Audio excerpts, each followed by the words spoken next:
Bagong dumating si Tita Maxi. Ito, bagong dumating tayo ng Bengal na citrine. Citrine po. Tingnan mo, ang daming siyang cut, oh. Original citrine. Pero hindi yun sobrang mahal. May A, B, C, D, E, no?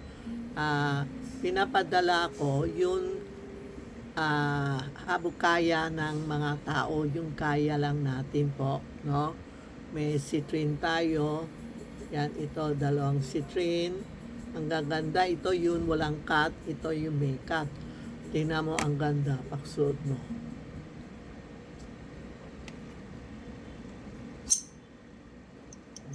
Ito medyo malaki, ito 5.7 o 5.6. Kasi may mga tayo 5 ano, pero minsan pag sinabi mo 5.7 ka, ako 5.6.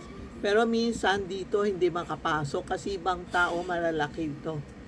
Kaya kung bibili kayo, kailangan talaga pumunta kayo dito, yung kamay nyo susukat. Mahirap kasi bibili kayo tapos re-return kasi hindi kasya sa inyo. Hindi din kami magbebenta pag hindi kayo pumunta dito para i-sure na banggal natin na original citrine bagay sa'yo. Ito maganda. Tingnan mo. Suot ko. Ito maluwak sa akin. Yan. Yan ang citrine. Screenshot nyo kung may cut ba o hindi. Walang cut. Ang dami na benta ko this week. Ang dami nagtatanong na citrine na breast bangle to, bangle, citrine na bangle. Tapos ito ang pinakamalakas ngayon kasi ito ang prayer mantra, no? Lahat prayer yan. Saka bagay sa hindi kasya pala. Bagay sa Gosman, pagsuot mo saan ka pumupunta, hindi ka takot, no? Kasi may mga prayer na sulta mantra. Tingnan mo. Tingnan mo dito. Dito sa loob may dasal sa loob, may dasal siya, oh. Yan. Full yan, buong bangle may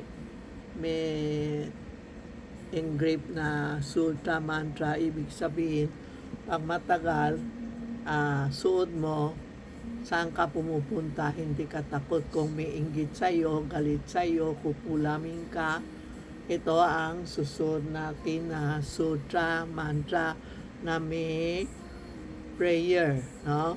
Tapos ito yun, pwede mo ihalo. Ito may malaki ito, dinala lang sa akin ito para masuot ko. Ito, para sa akin may malaki, pwede niyo isabay. Ito pang business ito, business. Para lumakas ang business natin, lalo na Gosman, hindi ba? Lahat na tao, halimbawa, walang kasal, di simbahan, walang kita, walang kasal, walang restaurant, di ba? Antayin pa ng Gosman, tapos sila kakasal. Walang birthday pwede, tanghali lang, huwag gabi. Pag gabi, pwede din, wag lang yung maingay, baka tamaan tayo ng mga bad energy, no? Kaya iwas nyo pag birthday kayo, sa tanghali kayo mag-celebrate, wag lang sa gabi. Kung gusto mong gabi, tahimik, walang yung karaoke, walang sigawan, yan po. Tapos, yung mga bakasyon, yung resort, no? Lahat magsuswimming, bawal po. Kasi pag nag-swimming ka, may mga ghost sa nagsuswimming ka, yung may mga ghost na kahanap ng kapalit niya, baka tamaan ka. Meron ako customer, sabi ko bawal kayo mag-swimming. Sa bahay niya, nag-swimming siya, natamaan siya. Hanggang ngayon hindi pa magaling sa back pain niya. Kaya wag lang matigas ulo kasi ang Gosman talaga lahat natatakot. Ang Gosman is a prayer man. Dasal tayo ng dasal, Our Father, Hail Mary, or Om Mani Padme Hum. Pwede kayo tingin sa cellphone nyo. type nyo YouTube, tapos sasabihin nyo Buddha Song. Sa Buddha Song, maghanap kayo ng Om Mani Padme Hum. Araw-araw pa-open mo sa kusina nyo o saan hindi maganda, sa living room o sa kwarto mo kung tutulog ka, pa-open mo yung Om Mani Padme Hum na dasal, no? You can call Tita Maxi or Charmy Ongpin or si Rena or si Inday about the YouTube na kakantahin nyo for full month ng Ghost Month is August 13 to September 10. Okay? Pa-avail nyo itong mga citrine, ha? Sigaso, mantra, sutra po. Yan ang pinakamaganda natin ngayon dumating. Baka maubusan tayo. Thank you.